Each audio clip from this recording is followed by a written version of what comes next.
Drago, predamnom je vaša nova knjiga, Susreti s Ramom. Dosta se govori o umjetnoj inteligenciji. Recite mi, koliko je stvarno umjetna inteligencija prijetnja za čovječanstvo? Da, to je najčešće postavljeno pitanje zadnjih nekoliko godina u medijima. Imam niz različitih mišljenja i odgovora. Ja ću izdvojiti samo one koji su stručno dorasli, ljude koji su stručno dorasli toj temi. Ima puno amatera, puno grupacija, puno ljudi koji su aktivisti protiv, za i tak dalje, koji nisu meritorni kod toga. Prema tome moramo krenuti od onoga što danas tvrde vrhunski eksperti za to. Idemo prvo s negativnim. Dakle, naravno, svaka nova stvar je prijetnja. Kad je nastala atomska energija, ljudi su rekli, evo, nikada atomsku bombu ne smemo napraviti, tako da to je bilo prestrašno i tada. Koju godinu nakon toga pala je atomska bomba na Hirošimu, pa na Nagasaki. Dakle, nikad ništa u povijesti nije zaustavljeno kad je jedno krenulo. Znači, progres je nemoguće zaustaviti na bilo koji način. Kad su došli strojevi, ljudi su razbijali strojeve, bojeći se za radna mjesta. To su bili luditi. Čovjek koji to izmislio ne je ludo, neko razbite sve strojeve. Ipak, strojevi su pobjedili na kraju. I ništa se nije dogodilo. Dakle, ono što je krenulo već, a to je sada umjetna inteligencija, to će napredovati napred bez obzira na otpore. Sad, koja je zamka u tome? Najnovije, krenut ću od najnovijih, dvojica autora koji jesu meritorni i ljudi koji su iz znanstvenih krugova su pred koji tjedan objavili knjigu ovoga u kojoj je dramatičan naslov ima. Ovako, naslov je, podnaslov je zašto super humana umjetna inteligencija će pobiti sve nas. Znači, to je ekstremno. Kad se jedanput razvija ta umjetna inteligencija, do kako oni zovu superhuman level, znači do razine koju ne možemo ni zamisliti, ona će satrti cijelo čovječanstvo. To su Jutkovski i Soares tvrde. To moguće. Naravno da je moguće, teoretski. Naša sudbina je u našim rukama. To je prije svega, to je prva istina i najbitnija. Oni upozoravaju, i to vrlo argumentirano, na brzinu rasta moći umjetne inteligencije. Znači, sa dolaskom kvantnih kompjutera, qubita, kad se stvore uvjeti u kojima će moć takav jedan strašan kompjuter funkcionirati, a to još ima puno problema oko toga, onda će njega moć biti nezamisliva. Kvantni kompjuteri funkcioniraju na gotovo apsolutnoj nuli. Znači, moraju biti skroz u ekstremnim uvjetima, izolirani od svakog energetskog utjecaja iz okoline. U ovom trenutku se sigurno zna da oko 1/1000 sekunde je postignuta da oni funkcioniraju zaista. Ti qubiti. Kad bi se to proširilo na dulji period, onda uopće ne možemo zamisliti koji tip bi to inteligencije bio. Prema tome, tu se sad imamo različite kompjutere nove, Frontier, sad je ovi spominju taj Sable, najnoviji, i tako dalje, koji ima bukvalno nadnaravne moći. Recimo, neko izračunao da ono što bi nekakav kompjuter najjači koji imamo sada trenutno trebao 200.000 godina da izračuna nekakve stvari, onda ovaj to može u, recimo, pola sata. Tak nešto, nevjerojatno. Upravo onda je neko čak išao tako daleko da je izračunavao da bi 4,6 milijardi godina zapravo trebali računati ono što nekakav najnoviji taj model može u, 4 sata. Radi se o tome da u ovom trenutku nema primjene za to. Ono što je spas možda za nas je to da ne znamo kod čega možemo primijeniti takvu strašnu moć. Još sad to ne znamo. Utrka u naoružanju je naravno broj 1 problem. Radi čega? Radi toga što mi već sada smo pod utjecajem umjetne inteligencije do one mjere da nam to uopće nije jasno. Znači, prvo, u ovom trenutku nad Europom je stalno u zraku oko 16.000 putničkih aviona. Kompletni sustav pravljanja tih aviona je baziran na umjetnoj inteligenciji. Zamislio da to zataji od jedan put. Kako mislite da je... Sve. Ljudi ne voze, više ne upravljaju piloti avionima ko sa volanom. sve ide preko sustava umjetne inteligencije. To je tako složeni mašinerija koja ne može funkcionirati drugčije, čovjek nema ni reflekse dovoljno brze, niti bilo šta drugo, ne može usklađivati na koje će biti visini, sve to radi umjetna inteligencija do trenutka ako dođe do nekakvog kolapsa sistema, onda eventualno preuzima pilot da prizemlji zrakoplov i tako dalje. Znači, sve je bazirano na toj umjetnoj inteligenciji, da mi to ne razmišljamo. Na primjer, ti imaš bankovni račun, ili tako? Imaš ime i prezime, u banci su određene brojke. Koji sustav bilježi količinu tvog novca na tvom računu? Takav isti sličan sustav, znači program koji može neko jednim klikom izbrisati. I tebe, i novac, i sve. Sva dokumentacija zdravstvena. Od osnovne škole do, bolnice, zlu ne trebalo. Ovoga, i su u tom sustavu. Prema tome, pomalo, ali sigurno dolazimo pod kontrolu tih naprednih oblika inteligencije. Što je ovo tu? Mobitel. Što je internet? Što je, Netflix? Što su sve one serije silne koje gledam? Što je Gmail ili ti mailovi? To je sve pod kontrolom takve inteligencije. Sad o čem se radi? Kad bismo mi doista to ukinuli preko noći, došlo bi do opće kaosa. Jer previše toga već sada ovisi o toj umjetnoj inteligenciji. Sad vratimo se na opasnost.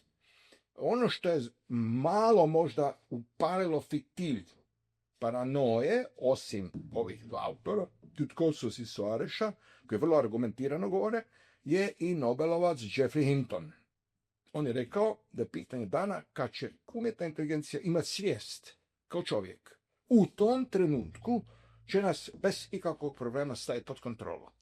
On misli da ti impulsi, sada digitalni, će jednog dana biti tako kvalitetno organizirani da će imati svoju svijest. To je nagađanje, ja? Sad to su ti katastrofičari koji su protiv toga da se razvija dalje umjetna inteligencija i stalno upozoravaju da treba biti oprezan. Ja se slažem s tim da treba biti oprezan. 2003. godine Nick Bostrom je tada postavio 3 uvjeta koja moramo zadovoljiti da uvijek držimo umjetnu inteligenciju i robotske sustave pod kontrolom. Ako se ta 3 principa čvrsto držimo, onda u ovom trenutku nema razloga za paniku.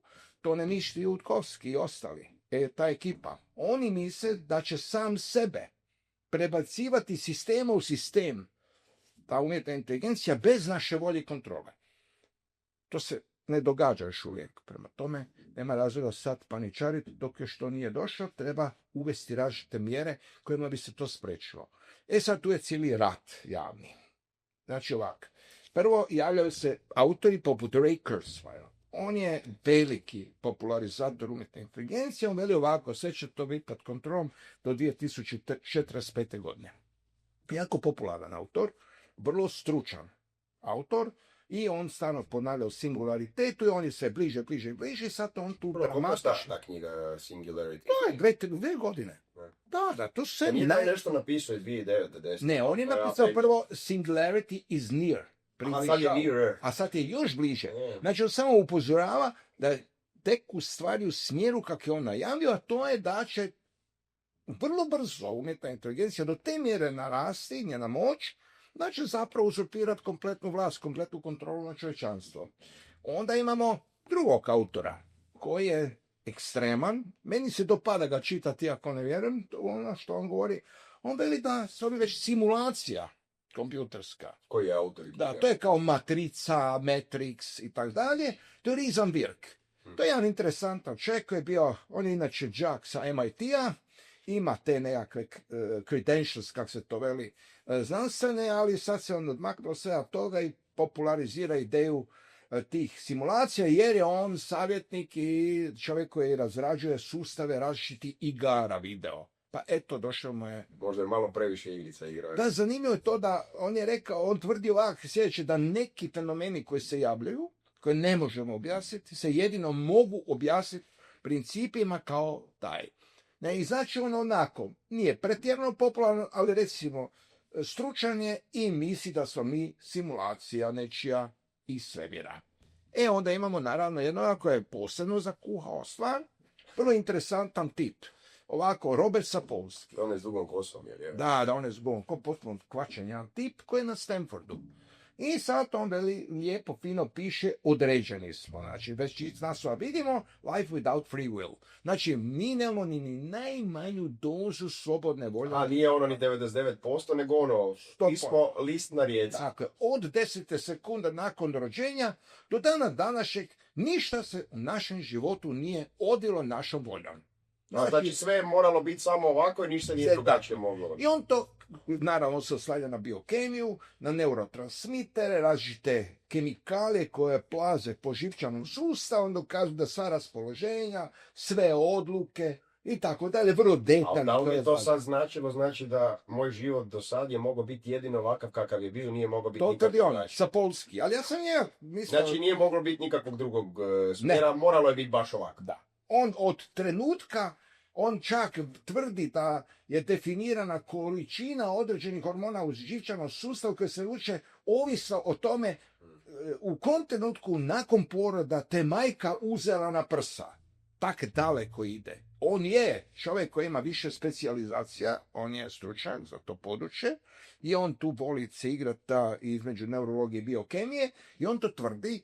Mi smo bili u kontaktu neko vrijeme i uglavnom on se požalio da su ga napustili svi postdoktorandi i da je ima problema jer da ga više ne vole. Možda je preekstremističko. Naravno da je ekstreman, ne, a radi se o tome, zato bolje knjigu prodaje. I tu je malo tajna o svemu tome. I onda imamo jedan novi znanstveni rad, ja ću ga citirati, to sam najnovije dobio, sa MIT-a. 6 autora koji tvrde da zapravo umjetna inteligencija i njeni proizvodi na neki način štete kognitivnim funkcijama ljudi. Znači, nije to baš za nas jako dobro, recimo tako, ali on nije nekakav rad koji bi ja baš predio ozbiljno. To se radi o nekim psihološkim testovima koji variraju, oni tvrde da pokažu ti testovi to, međutim, to je tak jedan alarm unaprijed koji nije toliko ozbiljan ko ovaj od Jutkovskog. Taj je nazbiljniji. Tu zaista ima argumenata koji daju na razmišljanje da je moguće jednog dana da zaista se dogodi nam diktatura umjetne inteligencije.